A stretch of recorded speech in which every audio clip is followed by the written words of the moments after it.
Let's start with Indiana at Ohio State. It's Saturday, it's high noon Eastern time on Fox. Now, we were talking about this game Sunday night, and the line really has not moved on it a whole lot. Ohio State, a 20.5-point favorite. Remember the formula that we always have when there's a big favorite and we're going to break down a game. There is a big favorite here, and we're breaking down the game. We don't do it in typical fashion. If we did that, we would just talk about Ohio State this entire preview. Instead, what we do is we ask one question, which is, could we see an upset happening here? The answer is on the fringes, but yeah, I mean, it wouldn't be the biggest shock in the world if Indiana were to win this game. It would be a shock, not the biggest shock in the world. And so if that happens, here's our preview. How would it happen? Buckeye fans can think along here. If you guys were to lose, if the worst were to happen and you whisper it to yourselves, how would you see that happening? And by the way, as I was talking to Colin before the show, if I were to give you one guess, actually, I'll give you unlimited guesses before the season, and I want to see how many guesses it takes you to nail the right answer here. Which matchup in the Big Ten this year is going to feature top 10 teams? How long would it have taken you before you got to Indiana and Ohio State? Just think on that. Over-under is probably like 9. I don't know how deep you would have had to have gone. I look at this matchup, and I think there is a decent reason to believe that neither run game will perform at even a B to a B plus level. Both of these defenses are capable of doing that. Neither of these run games are what you would call elite. Ohio State's been clicking the last few games, but they also, probably, I can't believe I'm saying it, they faced the best defensive front that they faced all year so far. Again, I can't believe I'm saying that, but in terms of production, you could, at the very least, you can make that argument. I know I'm stumbling over myself a little bit. I'm not used to saying that very often about Indiana, but that's where they are. However, here's the downside for the Hoosiers. They aren't doing anything on the ground. I mean, they're averaging, I think, 2.6, 2.7 yards per carry right now. However, I mean, you look at what they've given up against Michigan and Michigan State combined. They've given up 73 yards on the ground. So total yards, not the end-all, be-all, but that yards per carry average is right down there where you would want it as being one of the best run defenses in the country. But it's important to note they're not just cloggers. They don't just throw the old-fashioned mush rush on you, and we're going to give quarterback 14 seconds if he needs it, but you're just not going to run it on us.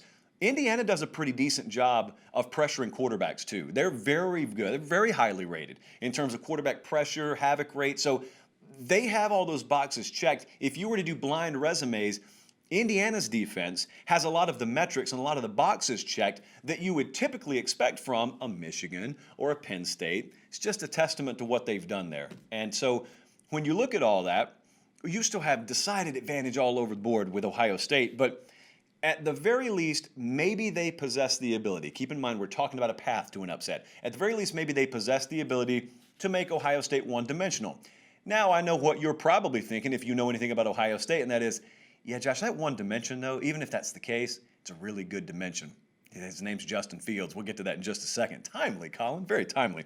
However, I think at least they're willing to take their chances. The nearly 3-touchdown underdog, you're willing to take your chances a little bit more if you know you can make your opponent one-dimensional. And I'll tell you, in talking and really reading some of the early sort of preview content and getting some of the early vibes out of Indiana, I think they feel like a few other coaching staffs do in the Big Ten.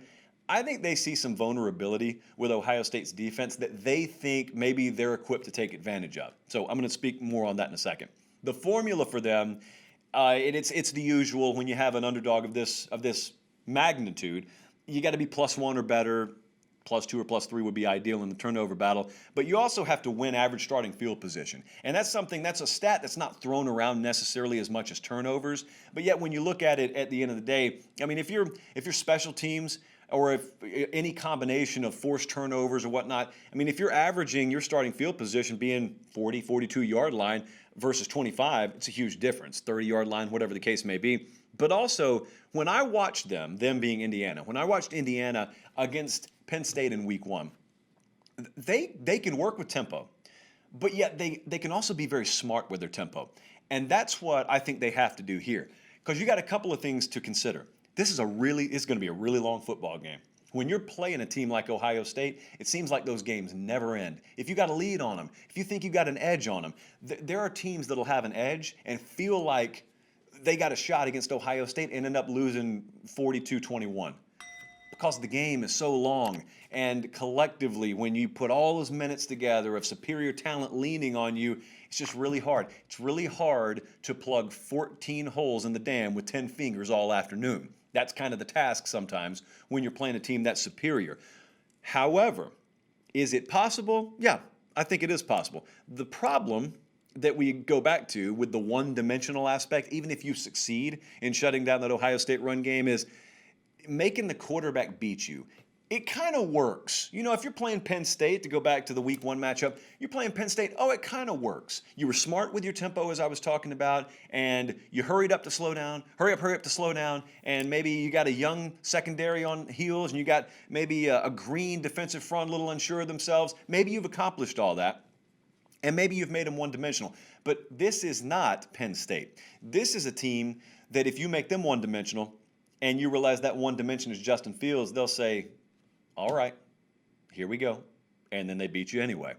So you're probably asking Michael Penix, as a result, quarterback there at Indiana, to do more in this game. You're probably asking him in reality to shoulder as much of a load in a big game as any player in college football will have to shoulder all year if they're going to win the game, not compete. If they're going to win the game, he will have to shoulder more of a load than Ian Book was asked to shoulder for Notre Dame against Clemson. Significantly more, now that I think about it. So, again, is it possible? Sure, it's possible. Here's the one thing I'm waiting on. We've seen it with Florida. Defense was very bad early in the year. Alabama, defense far below standard early in the year, and you keep seeing week over week incremental improvement there. Well, Ohio State's not as far along in their season as those two. So Ohio State, if you've watched them close, they've been blowout wins, but if you've watched the Buckeyes close, there's some holes defensively. Again, if you're a fan of theirs, you've probably seen them. You hadn't had to pay for them yet, and maybe you don't have to pay for them Saturday, but here's what I'm starting to wait for. I'm waiting for those week over week incremental improvements with Ohio State because I think they're coming. I think Ohio State's defensive product at the end of the year will be a lot better than what we've seen thus far. Again, they haven't had to pay for that in terms of a loss or really even that competitive of a game. All right, Colin, let's go game capsule here. Our number versus the Vegas number. Now, the Vegas number, I told you a little bit about this when we made this one of our best bets the other night.